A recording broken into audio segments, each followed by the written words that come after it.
وأنا غالبا ما أتجنب استعمال مفردات الصراع، لكن في هذه القضية بالنسبة إلي يعني لا مجال يعني حلول وسطى، إما وإما، إما أن يبقى هذا المجتمع وفيا لثوابته كما هو منصوص عليها في الدستور، أو ينسلخ منها. لأنه في السابق فاش كان كيتال الموضوع ديال إصلاح مدونة الأحوال الشخصية سابقا ومدونة الأسرة، كانت هنالك إمكانية لحلول وسطى. اليوم ما بقاتش إمكانية لحلول وسطى، إما وإما، مدونة الأسرة وأيضا حتى في القانون الجنائي. إما أن نقول أن العلاقات الجنسية خارج الزواج لا يمكن القبول بإلغاء تجريمها، أو نقول سيقع رفع التجريم عنها.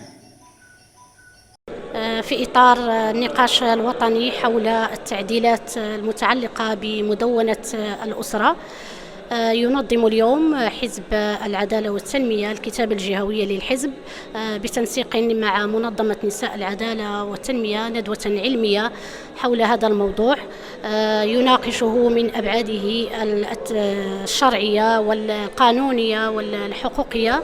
يحضر لهذا اللقاء من مدينة العيون محمد سالم إنجيه، من مدينة الرباط يحضر معنا الوزير السابق مصطفى الخلفي، كذلك يناقشه من الزاوية القانونية والحقوقية المحامي البشير العسري. هذا النشاط يحاول أن يناقش أو يركز على أهم التعديلات التي ستتضمنها المدونة.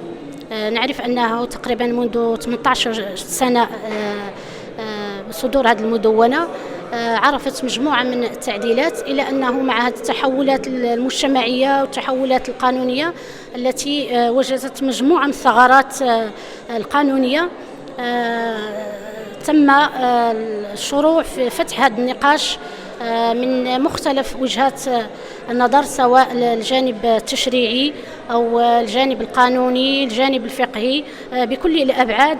سيتم اليوم مناقشة هذه التعديلات ومناقشة كل ما يتعلق بالأسرة المغربية.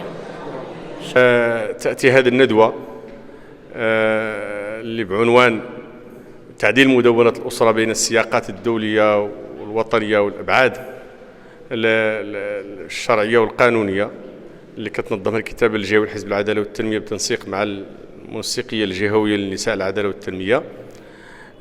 تأتي قلت في إطار هذا النقاش المجتمعي اللي واقع في بلادنا اليوم حول مدونة الأسرة بعد سنوات من تطبيقها.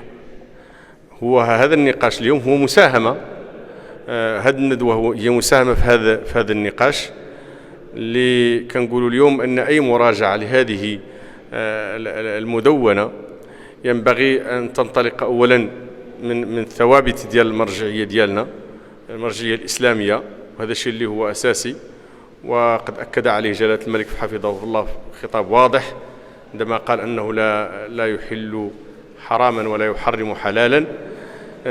ثم لا بد أن تأتي كذلك لتلبي الحاجيات ديال تحقيق المزيد من يعني حقوق المرأة وتقوية دور الأسرة كمؤسسة داخل المجتمع. ثم لا بد اليوم من هذا النقاش كنعتبروه شيء صحي في مجتمعنا، إنما ينبغي أن يفضي إلى التوافق على أرضية يعني مشتركة في اتجاه يعني المزيد من تعزيز الحقوق ديال المرأة، وفي نفس الوقت تحقيق واحد التوازن داخل الأسرة بما يحافظ عليها وعلى أدوارها الطلائعية داخل المجتمع.